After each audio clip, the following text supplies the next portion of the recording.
Good morning and welcome. This is the Breakfast Rundown on TV1. I'm Theruni Karunaratne. We're coming to you live and direct from our Newsfirst studios here in Colombo.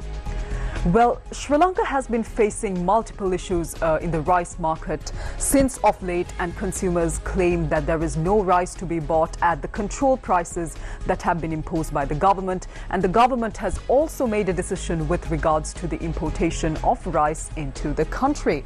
Now, this morning's top story is an important development in this regard. Let's dive right in. Gazette extraordinary notifications have been issued setting maximum prices for imported and locally produced rice. These notifications were issued under the signature of the chairman of the Consumer Affairs Authority of Sri Lanka.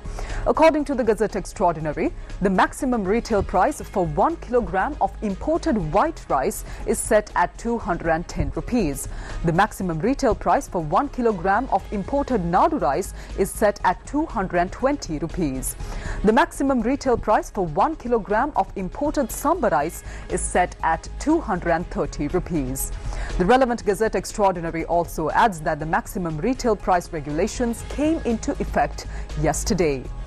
Meanwhile, another Gazette extraordinary has been issued setting maximum retail prices for several types of locally produced rice. The maximum retail price for locally produced white or red raw rice is set at 220 rupees. The wholesale price for it has been set at 215 rupees. Meanwhile, the maximum retail price for locally produced steamed or parboiled white or red Nadu rice is set at 230 rupees. The wholesale price for this is set at 215 rupees. The maximum retail price for locally produced steamed or parboiled white or red Nadu rice is set at 230 rupees. The wholesale price for this is set at 225 rupees. The maximum retail price for locally produced steamed or parboiled white or red Samba rice is set at 240 rupees.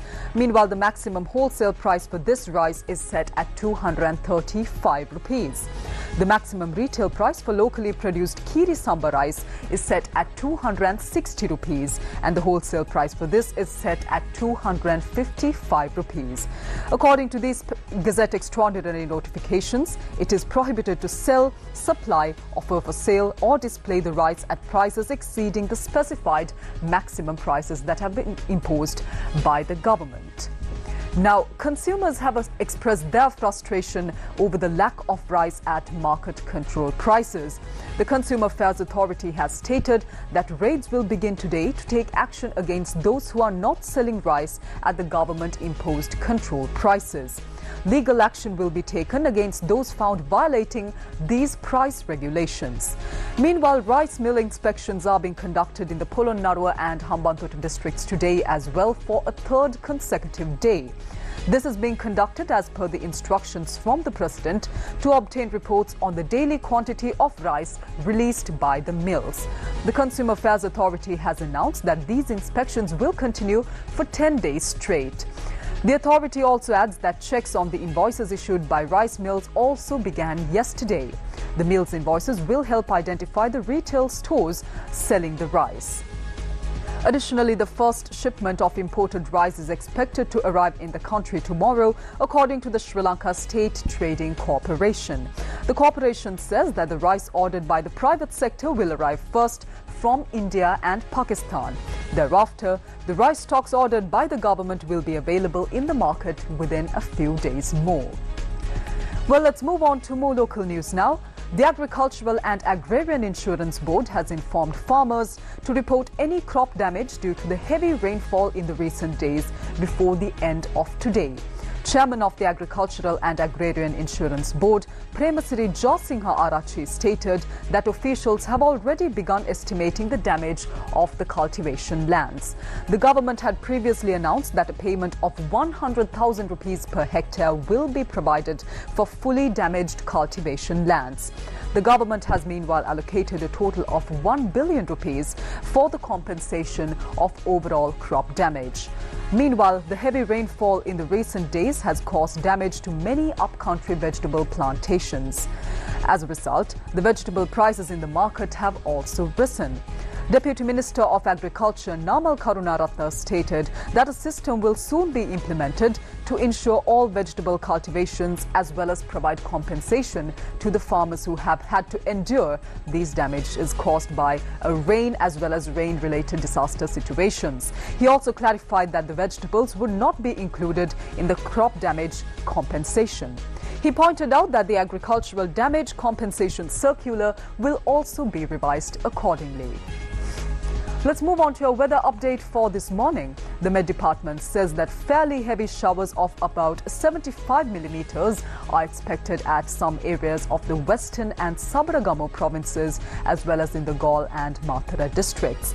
The department also mentioned that intermittent showers are likely in the northern, north central and eastern provinces as well. This is due to the continued persistence of the low pressure area in the Bay of Bengal. It is expected to move west-northwestwards, reaching the Sri Lanka-Tamil Nadu coastline and then move further into the southwestern Bay of Bengal by tomorrow. Now, the National Building Research Organization, or the NBRO, says that the Air Quality Index, or AQI, values in some parts of the country continue to remain at low values. Its director, Sarat Premasiri, mentioned that the air quality is expected to gradually improve by this evening. He also advised seeking medical advice if individuals experience any sort of breathing difficulties. Meanwhile, the Ministry of Public Administration states that steps are being taken to extend the retirement age of doctors to 63. The secretary to the ministry, Aloka Bandara, mentioned that legal advice had been obtained from the Attorney General as well. He also stated that relevant steps will be taken in the next week. Accordingly, the retirement age of doctors currently set at 62 is expected to be extended by 1 more year. Let's move on to news overseas for this morning. Our first international story is coming in from Syria. Syrian media reports say that Israeli warplanes have carried out dozens of attacks across the country, including in the capital, Damascus. The UK-based Syrian Observatory for Human Rights, or SOHR, said that there were more than 100 strikes on military targets. A research center with suspected links to chemical weapon production was among the sites hit, and this is according to local media reports. Israel says it is acting to stop weapons falling, quote-unquote, into the hands of extremists following the overthrow of the Assad regime. Meanwhile, the UN Security Council is meeting to discuss the situation in the country following the downfall of President Bashar al-Assad.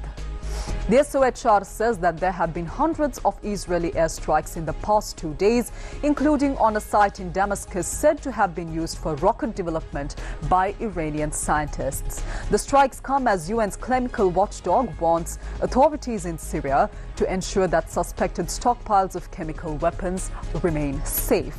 According to the UN's chemical watchdog, the Organization for the Prohibition of Chemical Weapons, or OPCW, a chemical weapon is a chemical used to cause intentional death or harm through its toxic properties external. The use of chemical weapons is prohibited under the international humanitarian law, regardless of the presence of a valid military target, as the effects of such weapons are indiscriminate by nature. It is not known where or how many chemical weapons Syria possesses, but former President Bashar al-Assad is believed to have kept the stockpiles and that the declaration he had made was incomplete. Syria signed OPCW's chemical weapons certificate in 2013, a month after a chemical weapons attack on the suburbs of the capital Damascus that involved the nerve agent sarin and left more than 1,400 people dead.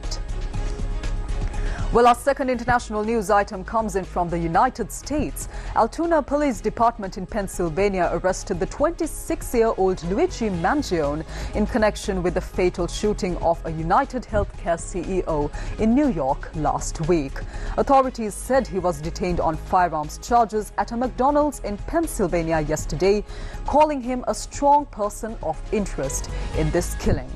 Police said in a news conference that responding officers questioned the suspect, who was acting suspiciously and was carrying multiple fraudulent IDs as well.